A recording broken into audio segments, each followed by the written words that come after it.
Olá, minhas amigas, meus amigos, já estamos de volta para dar sequência a esse grande curso realizado pelo Tribunal de Justiça do Paraná. Eu gostaria de reiterar aqui os meus agradecimentos pelo convite e é de fato uma honra ter essa oportunidade de participar de um curso, enfim, tão importante para o desenvolvimento do nosso país e para a melhoria da prestação jurisdicional. E nesse momento eu quero falar com vocês sobre um tema fundamental, que é a classificação de créditos nos processos de insolvência.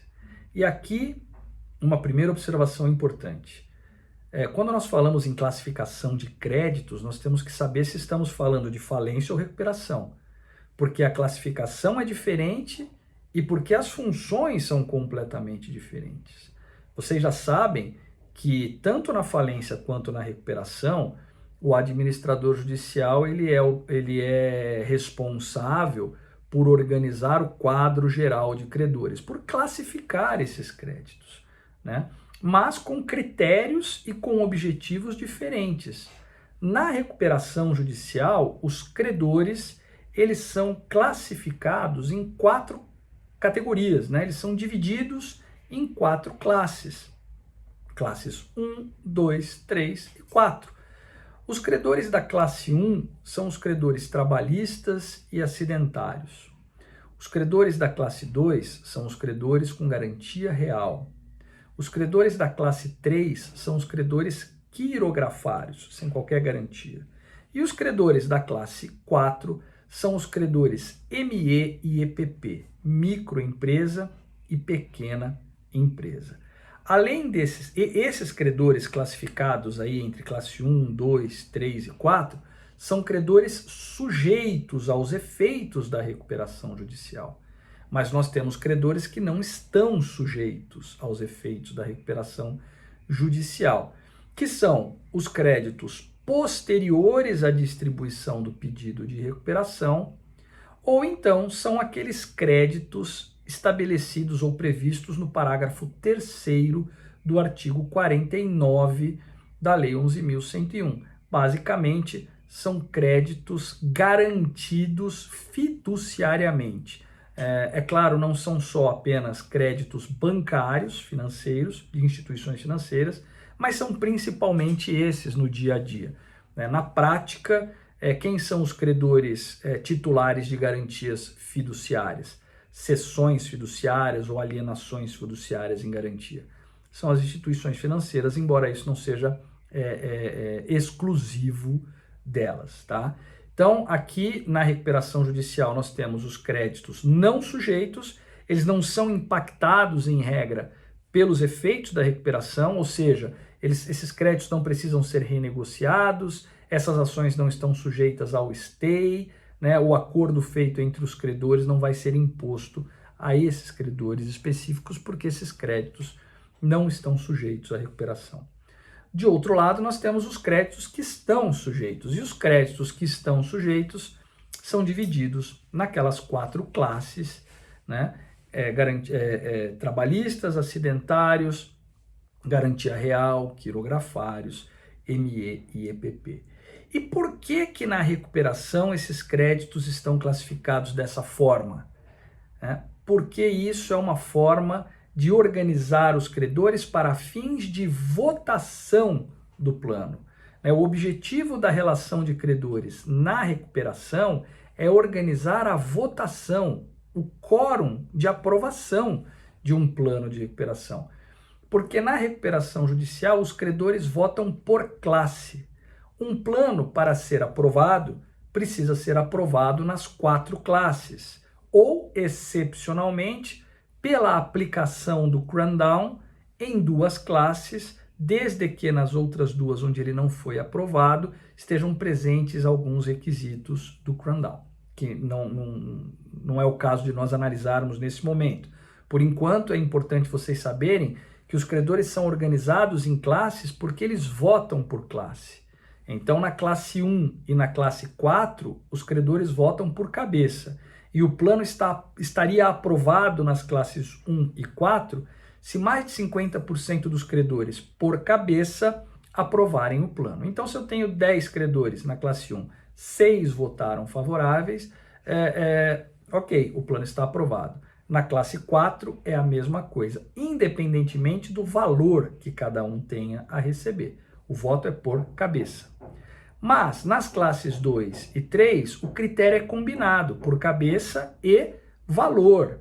Então, o plano só estaria aprovado nas classes 2 e 3 se for aprovado por mais da metade dos credores por cabeça e desde que esta mais da metade dos credores por cabeça também represente mais da metade do valor sujeito à recuperação naquela classe. Por isso é tão importante que na recuperação judicial haja essa elaboração dessa lista de credor para eu saber quais são os credores de cada classe e qual é o valor que cada um tem a receber. Então, é para isso e é dessa forma que os credores são classificados na recuperação judicial.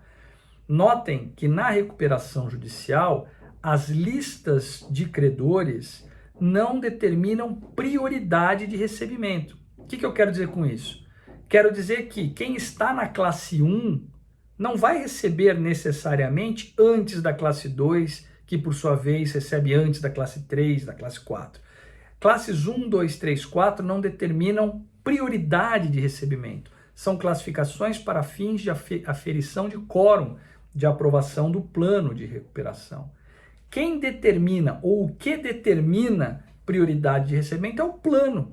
O plano é que vai dizer quem é que vai receber primeiro, quem é que vai receber em tais ou quais condições, né? É o plano que determina isso.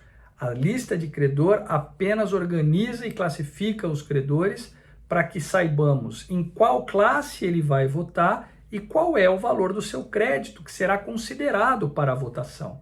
Porque o quanto ele vai efetivamente receber, quando e em que condições ele vai receber, é o plano de recuperação que vai dizer isso, ok? Na falência é diferente. Na falência, os credores eles são classificados pelo administrador judicial numa lista de credores que vai determinar, aí sim, prioridade para recebimento. Então, a lista de credor, o quadro geral de credores na falência tem uma função bem diferente. Porque na falência, o objetivo, já vimos, é arrecadar aqueles ativos, vender os ativos para pagar os credores. Mas como a empresa é insolvente, comumente, eu digo comumente porque há falências superavitárias, é exceção, mas pode haver, mas normalmente não há dinheiro para pagar todo mundo. Não há dinheiro para pagar todo mundo. E se não há dinheiro para pagar todo mundo, nós temos que pagá-los de maneira proporcional e observando o critério de prioridade determinado pela lei. E a lei, ela diz o seguinte, de maneira bem ampla, né? Nós temos lá, quem vai receber primeiro? Caso de pedidos de restituição. Nós vamos estudar pedido de restituição mais para frente. Mas pedidos de restituição, que são valores ou objetos que estavam lá na massa falida, mas não eram da massa falida. Foram arrecadados porque estavam lá, mas não são da massa falida. Tem que ser devolvidos. Então isso é a prioridade máxima. Depois são os credores extraconcursais, ou seja, credores posteriores à decretação da quebra, né? Credores, por exemplo, numa recuperação judicial, durante a recuperação judicial foram surgindo novos credores e houve a convolução da recuperação em falência. Esses credores posteriores são credores extraconcursais. Aí eu entro nos credores concursais, que são classificados nos termos do artigo 83. Já falo do artigo 83 na sequência. Depois dos credores concursais, se sobrar ainda algum dinheiro, vou pagar os falidos, né, em razão da participação societária, tá bom? É o último da fila. O artigo 83, que fala dos credores concursais, estabelece a seguinte ordem. Quem recebe primeiro dentre os credores concursais? né, os créditos derivados de legislação do trabalho limitados a 150 salários. Então, se eu tenho um empregado ou um ex-empregado com um crédito de 300 salários, ele vai receber 150 nesta classificação. O restante vai lá para o fim da fila. Nós vamos ver para onde. Depois, créditos com garantia real, até o limite do valor da garantia. O que superar isso, vai lá para trás, nós vamos ver. Depois, os créditos tributários, o fisco.